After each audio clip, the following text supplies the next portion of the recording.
দেখলে মাওলার মুখের হাসি, লজ্জিত হয় রবি শশী। আল্লাহ রদন রাসূলকে দিয়া আল্লাহ রইলেন গায়েব হইয়া, রাসূলের দন খাজায় পাইয়া সইয়া আছেন আজমিরে। কেউ ফিরে না খালি হাতে খাজা বাবার দরবারে। দর্শক, তারা সকলে লাফাচ্ছে আর পাশে যে বক্তা সাহেব বসে আছে মনে হয় যেন ওহী নাজিল হইতেছে, তার কাছে এখন ওহী নাজিল হইতেছে। এগুলো কি? এগুলো একমাত্র বাংলাদেশই সম্ভব।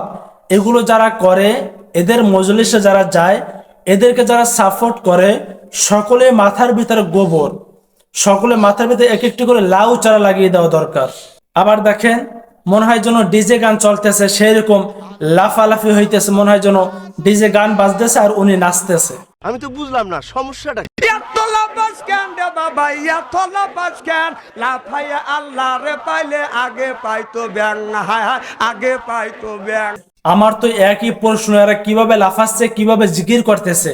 নারিকেল গাছে যেরকম পের, বাংলাদেশে সেই রকম পেরে ভরপুর হয়ে গেছে, কিন্তু এই লাইনে যারা আছে, তাদের সাথে যারা সম্পৃক্ত, তাদের কি অবস্থা? তারা কিরকম জিকির করে? এগুলো কি কোনো জিকির? এগুলো কি বলবো আর কি, আমি বলার কোনো ভাষাই পাই না। আল্লাহ তাআলা কোরআনে বলেছেন, মানুষগুলো বিভিন্ন জায়গায় শান্তি তালাশ করে। কেউ শান্তি তালাশ করে টাকার ভিতরে, গাড়ির ভিতরে, বাড়ির ভিতরে, এসির ভিতরে, এয়ার কন্ডিশনের ভিতরে, সৌন্দর্যের ভিতরে, শিক্ষার ভিতরে, ক্ষমতার ভিতরে। আল্লাহ তাআলা বলেছেন, না, তোমাদের শান্তি আমি আল্লাহ রেখেছি। আলা বিযিকরিল্লাহি তাতমাইন্নুল কুলুব, আমার জিকির করলেই তোমার শান্তি পাবা, অন্য কোথায় তোমার শান্তি পাবা না।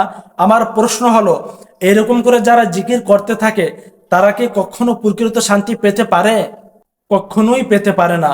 আল্লাহ আমাদের সকলকে বোঝার তৌফিক দান করুক।